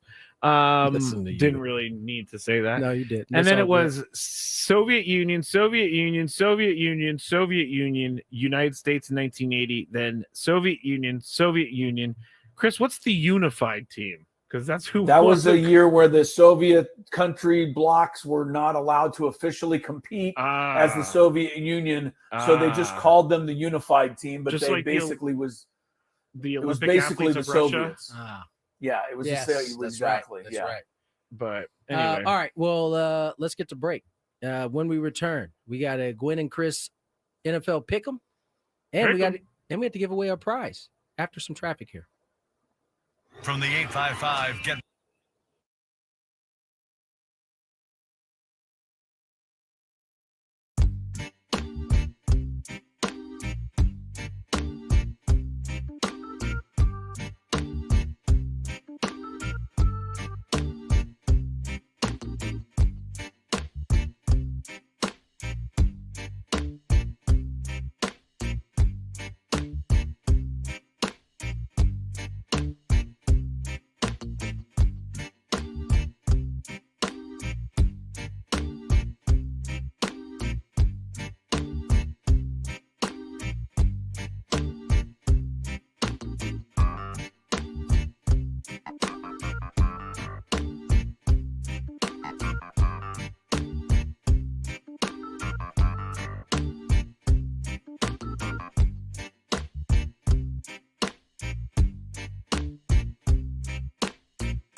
Okay, who?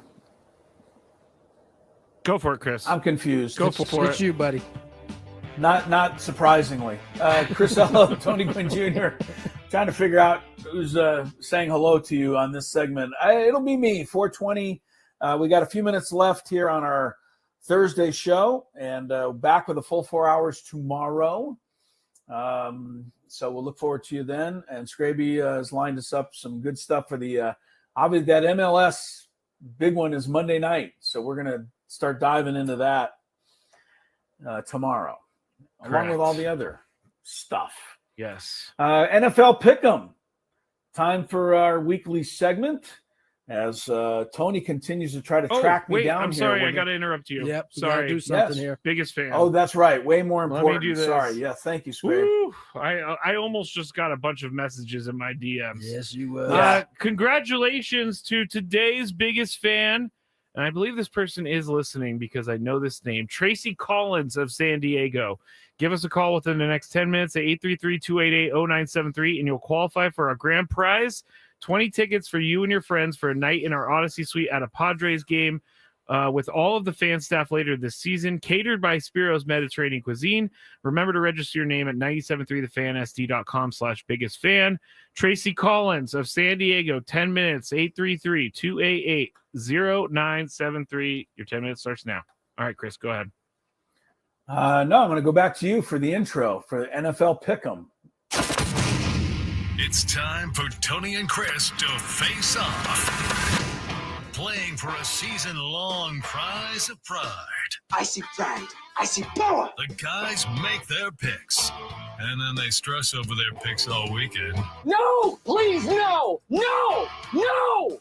Gwynn and Chris NFL Pick'em starts now. All right, Tony, we're getting down to it here. We're into week 12 already of the NFL season. It goes by so fast. It really does. Yeah. I'm still leading. The score is 74-60. But to show everybody what a tenuous lead that is, if you go back to, remember, was it a couple of weeks ago, the Giants-Denver game? Denver scored like 30 points in the fourth quarter to win. And Tony's won that one with the Giants, we would be like tied right now. Yeah. So it can be very, very. I've had a couple just missed upsets here the last couple of weeks. Yes, you have, and I appreciate that. You guys are going to have to go fast. I'm just letting sorry. you know. Sorry. All right, 3-pointer for me. The game I feel best about this week. I like the Ravens at home. Big favorite this week. I'm totally blanking now. Who they're playing? Jets. Yeah. Jets. I'll take the Ravens. Give me Seattle, the Seahawks. At Tennessee. Yeah. Always smart to bet against them. I'll take Detroit for 2 points. Lions are big favorites at home over the G-Men. I'll match that with a San Francisco 49ers as my 2-point pick. Bang, bang, Niner. Yeah. Well, you get a little musical tribute there. Appreciate you. Get anything for Pack there back? Oh, I do, actually. Back there, back, he said. Yeah. I'm taking the Pack for 1 point at home against Minnesota. I'll take the Packers. Tony for 1. Give me the Fool's Gold New England Patriots. Thank you for saying that, Tony. I knew you'd enjoy that. Because you know what? Cam Newton agrees That's with me. why I said it. Which I don't Oh, know. he does, but- huh? Oh, yeah. He said he Fool's agrees Gold. in terms. See, I gotta correct this. He agrees with me fully in everything in terms of them being the runaway favorite in the AFC. Period. At least I had. Oh, they're not, but nobody's saying that. And that's what he was Are saying. they? That's what he was saying. Yeah. It's like because we have to get into it tomorrow because we don't have time. I'll explain tomorrow. All right. They have a good team, but they're not that big of a favorite. Right. My upset pick is the Bengals to beat those Patriots. That is an upset. It would be worth 5 points with Joe Burrow back, hopefully. I hope he doesn't Tony? play now. Give me Tampa Bay. I think they're going to pull off the upset. Who they got again this week? The Rams. The Rams. Yeah. Oh, that's they tough. but they need it. Tampa needs They this do. win. They They've do. lost a They couple do. in a row here. All right. All right, say goodbye, everybody. Have a great rest of your night. I know I will. I'll be in the Bahamas, and we'll see you tomorrow at 2. All right. That's it. All right. Everybody's waving. Bye.